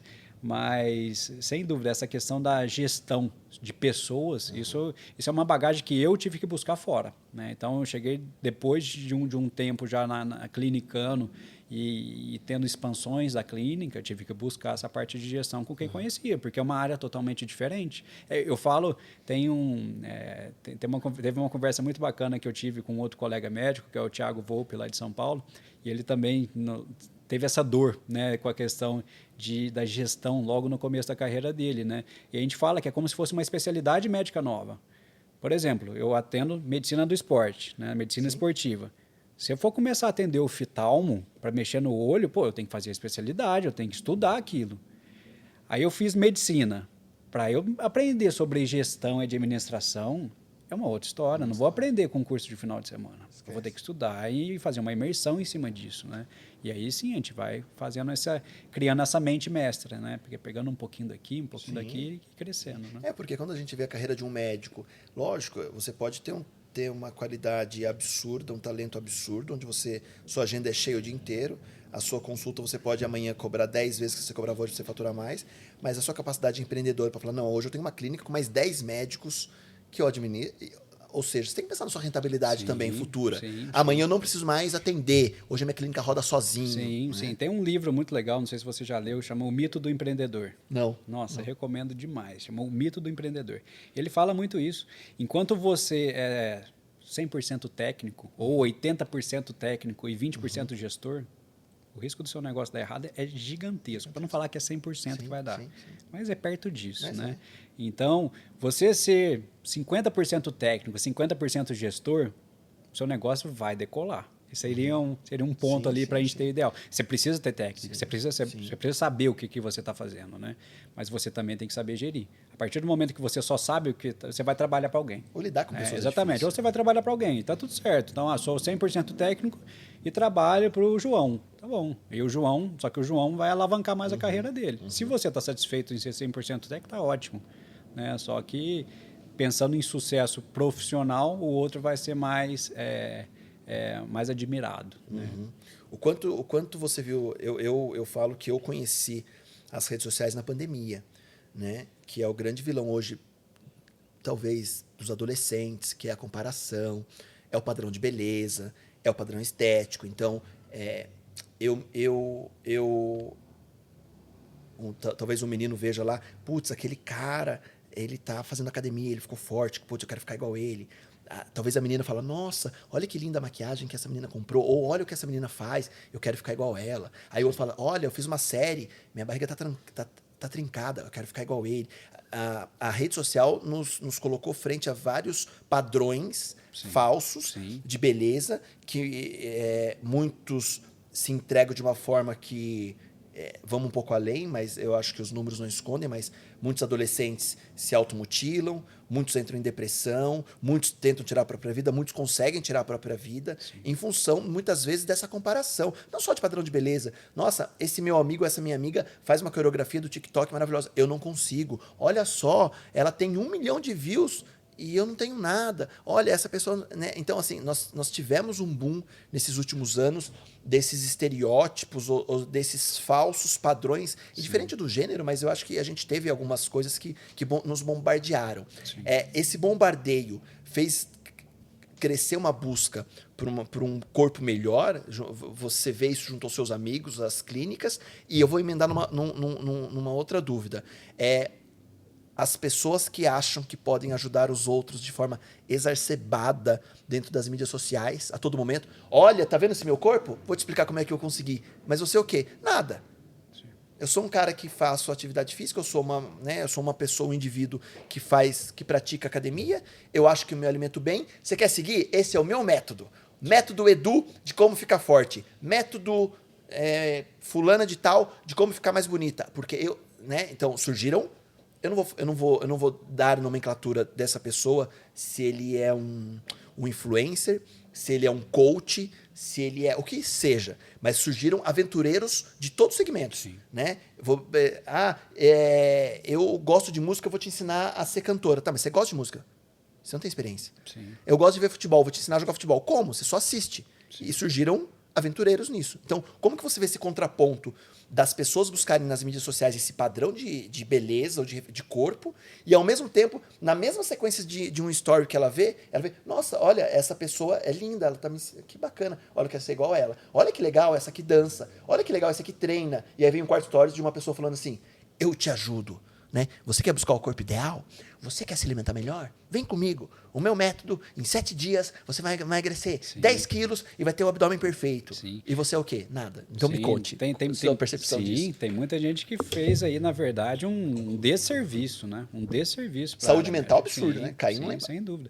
Tanto que vai ser um dos maiores desafios dessa próxima geração, vai ser tratar essa parte mental. A profissão do futuro é psicólogo e psiquiatra ou não? Sem dúvida. Já do presente, né? Não falo nem do futuro, isso é do presente, sem dúvida. Uhum. Como você vê isso, Tiagão? Oi? Como que você vê isso, cara? Bom, é um desafio, né? É um desafio. E a gente vai com um trabalho muito de formiguinha. Né? Então, a gente tem que pegar... Quem tem essa responsabilidade na mão tem que assumir as rédeas. Foi o que a gente conversou lá atrás da questão dos anabolizantes. Então, se a gente fecha os olhos para isso e fala, não, isso não presta, né? A gente vai deixar isso na mão de todo mundo que está fazendo sem ter know-how nenhum para tratar tal coisa. Então, a gente ter esse cuidado, né? E trazer essa responsabilidade, a gente como formador de opinião, a gente falar sobre esses assuntos, né? Isso é crucial. A medicina, na verdade, nos últimos anos, até com a pandemia mesmo, né? Ela foi muito escrachada, né? Então foi muito maltratada, né? E assim, eu não tive, nem buscando história lá atrás, eu não consegui ver épocas que a gente tenha vivido que isso tenha acontecido de tal maneira quando aconteceu na pandemia, né? Porque você via, às vezes, jornalista dando opinião, querendo saber mais da medicina do que médico, né? E o cara não está ali na linha de frente, ele não está atendendo ali, né? E falando que tal coisa estava errada, que tal coisa estava certa, né? Então, muita gente dando pitaco na área médica, tomando decisões na área médica, sendo que não tinha bagagem nenhuma para fazer, né? Então, se eu quero construir uma casa, né? Pô, vou contratar um pedreiro, não vou contratar um mecânico do meu carro, né? Então, se eu quero levar meu carro para arrumar, eu levo no mecânico, né? Então, não vou levar no pedreiro, né? Então, se eu estou com uma dúvida na área da saúde, eu tenho que conversar com quem é da área da saúde. Então, isso foi por muito... Assim, a pandemia escrachou bastante isso, né? Eu vejo não só com a questão de composição corporal e tudo mais, né? Mas, sem dúvida, essa questão desses corpos, né, falsamente perfeitos, né, muito Photoshop, muita edição e tudo mais, criou muita angústia em muitas pessoas. Eu vejo que isso hoje está já com alguns movimentos que as redes sociais têm se preocupado um pouco mais com isso, né? Eu vi que há um tempo atrás o Instagram estava tirando a questão de filtro, estava bloqueando filtros, né, para a gente tentar minimizar algumas coisas. Então, é um desafio que a gente vai lidando. Aí as coisas são muito dinâmicas, né, Edu? Então, a gente vai vivendo dessa maneira, tentando se adaptar e tentando orientar da melhor maneira possível. Você enxerga que dentro de uma busca de um equilíbrio para buscar um corpo melhor,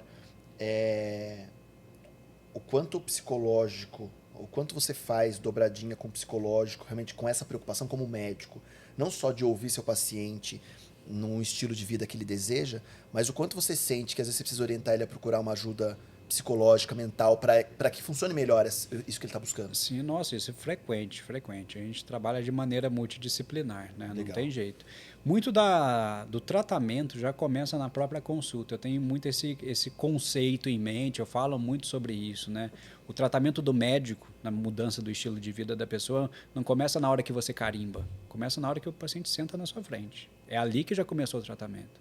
Então, eu posso te passar o remédio certinho, mas se eu nem olhei na sua cara, nem conversei, você não vai nem comprar o que eu te passei.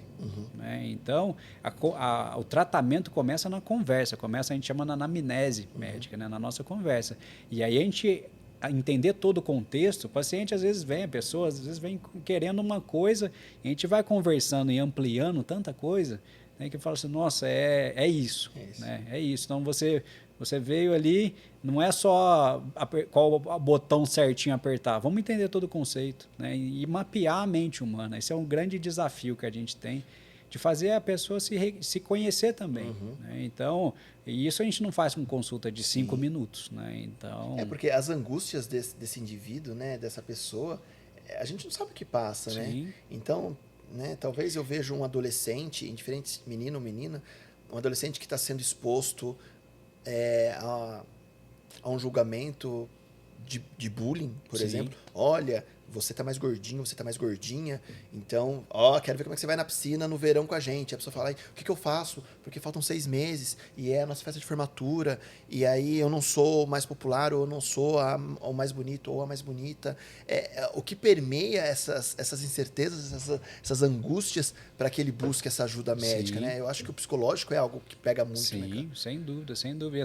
E às vezes você gera até um efeito contrário. Já não vou conseguir mesmo, então que se dane, eu vou comer até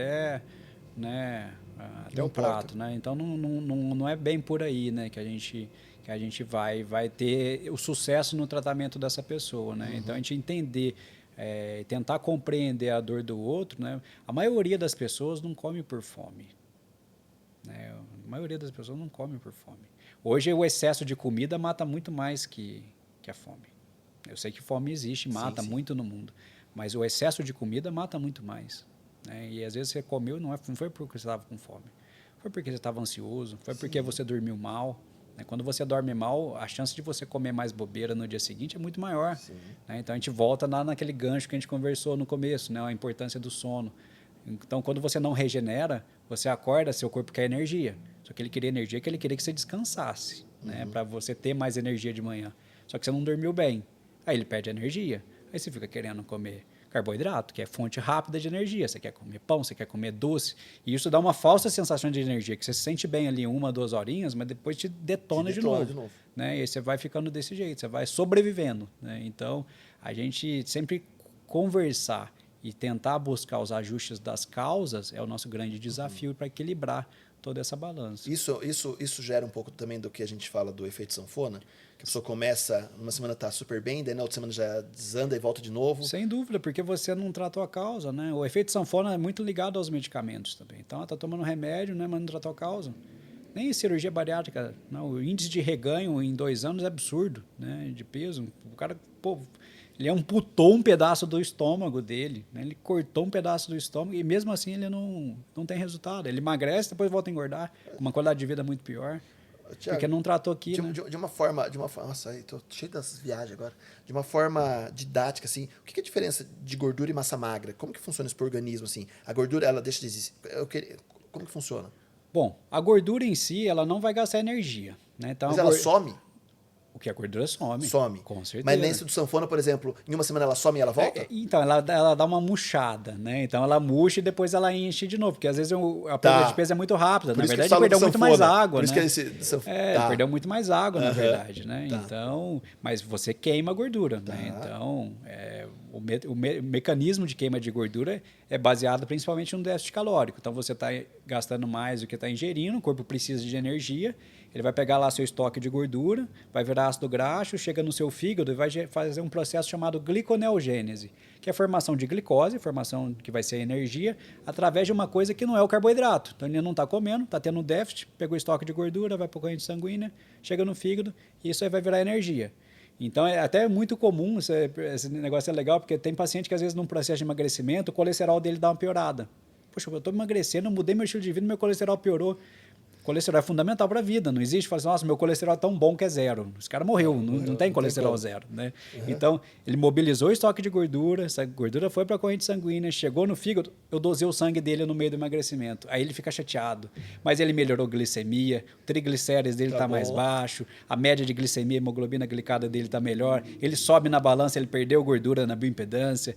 E aí piorou o colesterol. Eu tô nem aí para esse colesterol. Fala assim, isso aí é do seu emagrecimento. Que bom que isso subiu um pouco. Né? Então, que é natural, porque todo o conceito ali está falando a favor.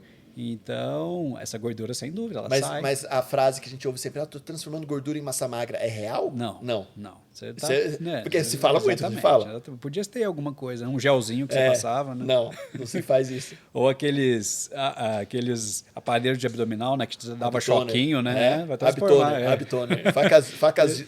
Facas guinso e abtoner. Exatamente. A maioria do pessoal que está assistindo acho que nem nunca ouviu falar. Exatamente. Vocês não têm noção. Exatamente. Então... Dentro do processo, seja de emagrecer, ou existe algo mais fácil ou mais difícil para o indivíduo que busca esse estilo de vida? Edu, eu vou falar, Edu sempre fui muito magro, nunca consegui engordar, enfim, para crescer, enfim, tal. A minha bioimpedância do mês passado deu 12,4, e eu não faço nenhum esporte, como mal pra cacete. E eu sempre brinco, gente, nossa, o Edu tem um metabolismo acelerado, porque o Edu come bacon, o Edu come pastel, o Edu não sei o quê, o Edu é uma bomba ambulante, mas o Edu não engorda, o Edu bebe, o Edu come torresmo. Eu falei, cara, mas eu sempre tive uma dificuldade em crescer um pouquinho. Né? Hoje passou essa fase, né? Você vai chegando perto dos 40, você não quer crescer mais. Né? Mas eu tive a fase dos 20, 25, 22 anos, nossa, quero ficar fortão, quero ficar gigante, mas nunca consegui, enfim... E, por outro lado, eu vejo assim, nossa, eu tenho uma dificuldade de emagrecer. E eu mesmo sendo magro, eu emagreço muito rápido. Né? Então, assim, existe é de organismo para organismo, ou é mais fácil emagrecer, ou é mais fácil engordar? É muito individual e cada organismo vai ter a sua facilidade e a sua dor. Né? Então, você pegar uma Ferrari e colocar ela para fazer rally, ela não vai passar a primeira curva. Né? Então, você pegar um troller e colocar ele também numa pista para correr com a Ferrari, também não vai. Então, cada um tem ali sua dificuldade. Então, a gente tem os biotipos. Você tem o ectomorfo, o mesomorfo, o endomorfo. O endomorfo, ele tem uma facilidade grande de ganhar massa muscular. Só que para emagrecer, ele já tem uma dificuldade maior. Né? O ectomorfo, ele já tem uma facilidade de ficar magro, mas ele tem dificuldade de ganhar massa muscular. Então, cada um... Seria um ectomorfo. Então. Seria mais para ectomorfo. Que beleza. Não? E tem seus benefícios, né? De você ter uma dificuldade de engordar, né? De ganhar gordura, mas tem uma dificuldade de ganhar massa muscular. E a gente tem que separar dois conceitos importantes também, porque existe magro que não está saudável. E existe um paciente que às vezes está obeso, falso não, magro. Mas um paciente que está com sobrepeso, que também ele não está saudável também. Então, o obeso, esse paciente falar que o obeso é saudável, o obeso é uma doença. Né? Então, a gente ir contra essa questão dos corpos, a gente faz essa normalização, né, dos corpos, a gente tem que tomar um pouquinho de cuidado. Né? Então, não estou falando que isso é um problema, a questão da obesidade, né? do ponto de vista que a pessoa está se sentindo bem. Mas se ela faz os exames e ela está com os exames alterados, poxa, eu tenho que tratar, ele está doente. Né? Então, não é que ele só, eu estou feliz do jeito que eu estou. Tá, mas eu quero que você continue feliz por mais tempo. né? Então, é esse cuidado que a gente tem com essas pessoas. Mas o conceito de estar magro e com alimentação ruim, eu tenho muito paciente que é magro e que os exames estão horríveis. Assim como eu tenho muito paciente que está gigante de forte e está horrível também, né? Tanto quanto, às vezes, um obeso mórbido. Então, esses conceitos, não só olhar a embalagem, não só olhar a embalagem, né? Nossa, a pessoa está com o corpo perfeito, está super bem. Sim. Às vezes não, né? Sim. Hoje, eu não sei como que está isso.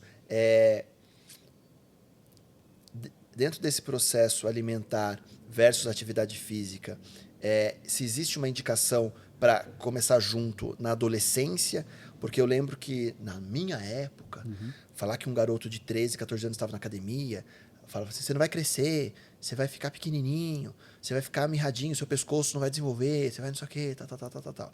E hoje eu vejo no clube que eu frequento uma molecada absurdo puxando o carro. Falei, caraca, eu nem imaginava um moleque puxando carga pra cacete. Falei, cara, tem 13, 14 anos. Como é que você enxerga essa questão alimentar e atividade física de alta performance, como um treino de musculação, de peso, enfim, já na adolescência, ou é melhor não fazer? Como que você enxerga isso como médico? A gente tem que tomar um pouco de cuidado com esses extremos, né? E com a ausência de um acompanhamento, né? Então, os pacientes que eu tenho que são mais novos, que fazem uma musculação, tem um acompanhamento de um personal. Tem que ter ali para ir acompanhando. Se ele está naquele ambiente da academia, tem que ter esse acompanhamento de perto. As crianças, a gente tem mais a questão de ver a parte lúdica, né, do esporte, né? Então, não que a academia vá fazer mal, né, mas ela tem que ser muito direcionada para não atrapalhar realmente outras funções ali do organismo que está em desenvolvimento. Então, desde que tenha um acompanhamento de um profissional, não vejo problema nenhum. Tá? Mas agora a questão de extremo, de performance e tudo mais, a gente sabe que performance não é saúde. Sim. Seja menina ginasta de 14 anos, que é um esporte teoricamente lúdico, mas a gente sabe a cobrança emocional que tem. A gente viu nessa última Olimpíada, né? Desde muito nova, querendo aquela cobrança, aqueles treinamentos exaustivos, né? Então, tudo que é exagerado não vai condizer com saúde, né? Então, a gente sabe que o atleta de performance ele tem vários problemas que vêm junto dessa bagagem, de levar o corpo ao extremo, né? Então, falar que um triatleta ele é super saudável, não é, está levando o corpo num extremo, né? Tanto que ele tem uma tendência a envelhecer de maneira precoce, ver rosto e tudo mais, né? Esses ultramaratonistas, né? Ele coloca o corpo numa condição extrema. Não estou falando que se ele está se sentindo bem, está tudo bem com isso, né? Mas também não é saudável jogar. Os extremos se encontram, né? Foi aquele conceito que a gente falou, né? Então, os extremos se encontram. Tiago, veio algumas perguntinhas aqui. Primeira, para papais e mamães que têm filhos, sei lá, fase infantil, criança, mais fortinho, mais gordinho, mais gordinha. Já deve se preocupar desde que idade e como se preocupar? Eu preocupo com o papai e com a mamãe, né? Então, quando o filho... Vou tratar a obesidade infantil, vem o pai, vem a mãe, vem a avó, chama todo mundo. E você vai ver, está todo mundo acima do peso, né? Tem um estudo que foi feito nos Estados Unidos que fala que quando o pai e a mãe estão acima do peso, a chance do filho estar acima do peso é 80%. Uau! Se um só está acima do peso, é 40%. Se os dois estão acima do peso, é 80%. Então, você está cuidando do seu filho para ele ser igual a você. Então, como que eu vou mudar a criança se eu não mudo o pai e a mãe? Não tem jeito, né? Então, aí acaba vindo junto do combo, né? Então, foi o que a gente conversou. Não adianta falar só, não come isso, e aí o pai está se entupindo de cerveja no final de semana, né? Então, com que idade começa a obesidade infantil? Tem um? Não, a gente tem criança que já nasce obesa. Quando a criança já nasce com mais de 4 quilos, foi uma mãe que teve diabetes gestacional. Então, a criança já... Tem criança de 1 aninho, 2 aninhos Não, com obesidade? recém-nascido. Caraca, Aquele Thiago. neném que nasce, nossa, ele nasceu tão grande, né? Tão fofinho. Tão fofinho, né? Não dá pra ver acha que tá saudável. Não dá pra ver o joelho, é só dobrinha. Acha que tá saudável, na verdade ele já nasceu doente, porque ele já nasceu de uma mãe que já veio com diabetes gestacional, né? Então, que já fez uma alimentação, ganhou muito peso. E né? tem que tratar desde sempre. Sim, né? sim. Nossa, eu imaginar... Nossa, olha pra você ver a visão, né? Ah, meu filho tá com... Tem que tratar desde a pré-concepção, né? Então, se for o mundo ideal, é a gente cuidar desde a pré-concepção, e durante essa fase de desenvolvimento é fundamental, né? Fundamental. E quando é o caso que a família não tem obesidade, mas a criança... Pode acontecer também, só da criança desenvolver. Sim, e existem problemas hormonais também que podem estar relacionados ali também, né? Então, um hipotireoidismo, né? Então, isso pode acontecer, mas Em geral, isso é a minoria, mas a gente rastreia também, né? Então, existem também algumas síndromes genéticas, né? Tem uma síndrome que chama síndrome de Prader-Willi, que a pessoa, e a criança, né? Ela tem uma alteração genética e ela não tem saciedade. Então, ela come e não tem saciedade. Se você encher essa mesa de comida, ela vai tentar comer tudo porque ela não tem saciedade. Então, essas síndromes existem, né? Mas isso é a minoria. A maioria é o estilo de vida que está tudo errado da casa, né? Falar que é assim, não, é a genética que em casa é todo mundo acima do peso. É o estilo de vida que está passando genética, está passando gerações aí, né? Não é a genética puramente só, não, né? Então... Mais uma. Como convencer meus pais após os 50 anos a mudar o estilo de vida? Bom, o Covid já deu uma chacoalhada neles aí. Boa essa pergunta. Né? Então, mas a pessoa tem que ter esse estalo também de querer mudar, né? Então, a gente tem assim, uma força até limitada para mudar a gente. Imagina mudar o outro. A gente pode orientar, né? Então, até aqui a gente consegue chegar. Eu falo que não é nem um sentimento de impotência. Eu falo assim, nossa, meus pais não cuidam da saúde, né? Não é um sentimento de impotência você não mudar ele. Eu falo que é um sentimento de não potência. Então, só isso aí você já muda dois conceitos totalmente diferentes. A impotência é você querer mudar isso aqui de lugar e você não consegue, né? Isso aí, nossa, eu estou impotente em mudar. A não potência é falar que eu vou empurrar essa casa e eu vou conseguir movimentar ela. Eu não tenho potência para isso. Eu não tenho potência para mudar o outro. Né? Agora, se ele tem uma sementinha ali, e aí eu plantei, né? E ele quis germinar isso, ótimo. Se ele viu em mim, né? Então, porque às vezes acontece o caminho inverso. O filho, às vezes, começa a perder peso, aí o pai já fala, nossa, ele conseguiu. Aí ele quer saber o que ele fez também. Então, você também pode contagiar dessa maneira inversa, né? Mas na criança, não. Né? Na criança, o caminho ali tem que pegar de cima para baixo, né? Mas no adulto, né, que foi o exemplo aí de 50 anos, é você mostrar essa questão da mudança porquês, em você. Os né? porquês, né? Sim. Beber socialmente, num processo de reeducação alimentar, cerveja, vinho ou destilado? Bom, o vinho... O que é pior ou o que é melhor? Então, primeira coisa é depender das quantidades, né? Socialmente. Sim, vai depender das quantidades, mas e não tem problema, eu consumo bebida alcoólica, né? A maioria dos meus pacientes bebem também, mas a gente bebe de maneira mais controlada e escolhendo bebidas. Bebidas não são todas iguais, né? Do ponto de vista de carboidratos e também de caloria. Então, os destilados vão ter mais calorias, mas eles não têm carboidrato. Então, se é às vezes uma pessoa que está com uma glicemia um pouquinho mais alta, tal, ele ingerir ali, sei lá, um gin com uma tônica zero, né? Então ele não vai ter tanto estímulo de carboidratos ali nessa bebida, né? A cerveja já vai ter muito carboidrato. Tem problema? Não tem. Se é um processo de emagrecimento, vai interferir. Se adora cerveja, hoje em dia tem opções de cerveja low carb. Tem cervejas que têm menos carboidrato. A gente tem algumas aí no mercado já que são cervejas de baixo carboidrato, mas também limitando as quantidades. O vinho, desde que o vinho seja seco, é uma das melhores opções. Então, seja branco, tinto ou rosé, o vinho seco vai ser o que vai, teoricamente, menos comprometer um processo de emagrecimento bebendo socialmente, né? Então, ali 1, 2 vezes na semana, o vinho seco, branco, tinto ou rosé, tudo bem. Agora, você entrou para o vinho meio seco, ou você entrou no vinho suave, aí ali já vai ter muito carboidrato também. Então, dentro dessas 3 opções, aí, se fosse para falar da melhor, seria o vinho seco, né? E uma última perguntinha, só para fechar aqui, que a galera mandou, tem que respeitar o que o público manda. Claro. Se popularizou no Brasil a culinária japonesa, oriental, enfim, tal, né? Virou algo muito... E virou mesmo, né? Acho que só aqui em Bragança, sei lá quantos restaurantes tem no interior, tudo mudou. O shoyu, o sódio, o salmão, o arroz, ele pode ser inserido dentro de uma reeducação alimentar ou ele é considerado como se fosse um lanche, uma pizza, um pastel? Então, conta como refeição livre, né? Então, a gente tenta fazer isso de 1 ou 2 refeições no máximo na semana para quem está querendo esse mecanismo essa estratégia de melhorar a composição corporal. Então, é uma refeição livre. Dentro das refeições livres, né, das jacadas, né, que a gente conversa, né, tem algumas que são menos piores. Né? Falar que você comeu um prato de risoto, um prato de macarrão, é igual você comer uma porção de sashimi, né? Não vai ser, né? Então, a porção de sashimi seria uma opção um pouco melhor. Mas nem toda comida japonesa também vai ser uma opção saudável, porque aí você abrasileirou, né? Então, você tem o hot roll, cream cheese adoidado, Tarê. né? Tarê. Então, o excesso dessas comidas... E o próprio shoyu? O shoyu normal, ele tem muito sódio também. Então, isso aumenta a retenção, pode aumentar a pressão em quem já é um hipertenso, que um paciente que às vezes está acima do peso, ele já tem uma hipertensão de base. Então, dá opção para o shoyu light. Ah, não tem light. Coloca um pouquinho de água. Coloca um pouquinho do shoyu, coloca um pouquinho de água e dá uma misturadinha ali.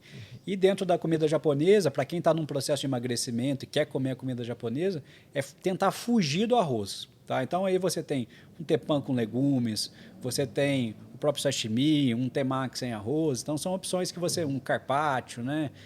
Então, você tem opções, ceviche, você tem opções ali que você vai comer, vai ficar satisfeito, né? Vai ter um aporte calórico acima do normal, mas sem fazer um estímulo tanto da insulina, sem aumentar tanto essa glicemia. Porque às vezes é muito mais pelo sabor do que... Sim, né? e o arroz, para fazer aquele arroz da comida japonesa, vai açúcar ali, né? Então, para produzir aquele arroz que tem ali nas pecinhas, vai açúcar na composição. Por isso que é né? bom. Então, você imagina, arroz com açúcar, você está fazendo, né, carboidrato com carboidrato, né? Eu brinquei com o médico, falei, nossa, eu tomo açaí quase toda tarde no escritório, eu peço açaí pro pessoal pra gente comer e tal. Ele falou, como que você toma açaí? Eu falei, um leite moça, um leite em pó, uma bananinha. Ele falou, legal açaí, mas se pudesse tirar tudo o resto... Mas é engraçado como o açúcar mexe com a gente, né, Thiago? Sim, o açúcar de uma forma vai geral. viciando, né? Tem alguns estudos que comparam o vício, né? As áreas que o açúcar atua no nosso cérebro, comparando com drogas mesmo, comparando com cocaína, com heroína, né? Criando essa dependência mesmo. Quanto mais... Tem gente que fala assim, Thiago, o que eu faço para diminuir a vontade de doce? Não come doce. Né? Não tem, fala assim, vou comer tâmara. Eu vou comer não sei o que lá. Não vai resolver. É igual fumar. Fala assim, o adesivo de nicotina ajuda. Ajuda, mas você tem que colocar um bloqueio e tentar não comer isso, não se expor. As primeiras 2 semanas é difícil, né, com a questão do doce, aquele hábito de comer um docinho depois da refeição. A gente vai migrando para o amargo. Então, primeira coisa, Thiago, eu tenho muita vontade de comer um doce depois do meu almoço. Acabou o almoço, escova o dente. Pronto, você já limpou aquela papila, né? Porque o salgado, ele pede um doce em cima, né? Então, você já escovou o dente, você já limpou a papila. E vai para o amargo, né? Então, aí o amargo vai migrando. Seja, então, depois do almoço eu tomo um cafezinho sem açúcar. Já foi para o amargo. Ou pegou um chocolate 85% cacau, 70% pelo menos, né? Menos que 70% não vai valer. Né? Então, 85% cacau, beleza. Aí chega no final de semana, que você quer fazer uma refeição, ou teve um aniversário durante a semana, e você quis fazer aquilo ali, aquele momento, tudo bem. É só a gente tentando minimizar, lembrando que o cartão de crédito às vezes já está estourado. Então, se o objetivo é para perda de peso, que essas escorregadas sejam... Façam boas escolhas, né? Exato, exato. Façam boas escolhas. Exato. Que bom. Thiago, que show. Fala onde a galera te acha, fala aí o que está por vir também aí pro Thiago. Não sei aí o que está por vir aí. O pessoal me encontra no Instagram, que é @Dr. Thiago Alcântara. Também criei um canal no YouTube aqui, que é Dr. Thiago Brigagão Alcântara. Que onde a gente está trazendo mais informações, tentando contagiar de maneira positiva. Tem o meu livro também, que está no Amazon, que é o Emagreça Sem Cortar o Pãozinho. Então, você consegue já baixar ele lá no Amazon, você já recebe ele na hora aí para você, na forma de e-book. Então, tá muito bacana também. E que não é só para quem quer emagrecer, para quem quer mudar esse estilo de vida mesmo. Então, a gente fala da melhora da qualidade do sono, essas estratégias que a gente pode fazer para melhorar a qualidade do sono, a importância da atividade física. Então, muitas coisas bacanas aí para a gente tentar contagiar de cada vez mais pessoas para esse estilo de vida saudável. Que legal. Eu sei que sem extremismo. Sem extremismo. Mas eu sei que é clichê, galera. Mas você que está ouvindo, pegou esse podcast no meio ou fim, ou no final, enfim, volte. E assim, é muito clichê que eu vou falar, mas assim, procure o seu médico. Sempre. Sim. Né? Não seja aventureiro, tome cuidado com isso. E hoje, você buscando... Hoje, né, a gente tem essa facilidade de muitas coisas, você já consegue ter essa informação vinda do próprio médico ou do nutricionista, né, vindo de profissionais mesmo da área de saúde, onde você já consegue fazer essa mudança do estilo de vida sem precisar passar com um profissional num primeiro momento, sabe? Porque tem gente que fala assim, não tenho dinheiro para passar no médico. Pô, você tem tanta informação, tanto de coisa que a gente conversou, né? Então já vai tirando um pouco as tranqueiras que você vem consumindo. Tem tanta informação de qualidade hoje que você consegue já filtrar de profissionais e você já consegue começar a instituir isso no seu dia a dia, que não dá para deixar como desculpa falar assim, eu só vou mudar quando eu passar no médico. Não, já vai mudando, já vai mudando já. Tem muita informação de qualidade. Busque informações de qualidade de profissionais que trabalham na área. Lembra aquela história? Se eu quero construir minha casa, né, eu não vou contratar um oceanógrafo para fazer minha casa, né? Então, vai no profissional, né? Então, hoje em dia tem muitos profissionais, nossa própria rede também, que a gente tenta alimentar de maneira frequente também, esclarecendo dúvidas que vão surgindo, né, de forma dinâmica. Então, são mecanismos e mudanças que você já consegue implementar hoje. Show. Por isso, gente, cuidado com os aventureiros nas redes sociais. Cuidado com as dicas que você acha que está achando e não são dicas de pessoas legais. Às vezes aí, esse famoso que você segue, é super legal o que ele faz de exercício, que ele come, mas talvez não sirva para você. Sim. Tome cuidado com isso, né? Eu acho que a gente está vivendo um caos nesse sentido. Então, realmente busque informações com fontes fidedignas, né? Então, assim, tem o livro do Dr. Tiago, tem o canal dele, está recebendo informação de um médico, não de uma pessoa aventureira que acha que pode te ajudar e, na verdade, não pode. Então, busque a informação correta sempre. Tome cuidado com as dietas malucas, né, doutor? Sim. Não pode com extremismo. Exato. É isso aí. Gente, obrigado. Mais uma vez um podcast incrível. Um podcast que a gente buscou informação, se inspirar, aprender. E assim tem sido com o NapaCast. Gostou, compartilha. Não sei se você vai ouvir esse podcast no YouTube, se vai ouvir no Spotify, Deezer, iTunes, Amazon.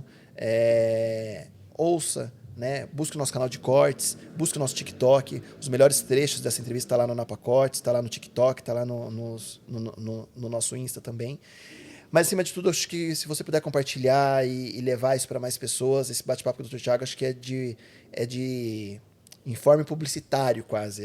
Saúde, informe a sociedade. Saúde pública. Saúde pública. A gente tem que falar disso e de uma forma tão leve. Então, Tiago, obrigado de coração, cara. Eu que agradeço o convite. Parabéns por tamanha gentileza, tamanha, acho que cortesia na fala, da forma que você fala.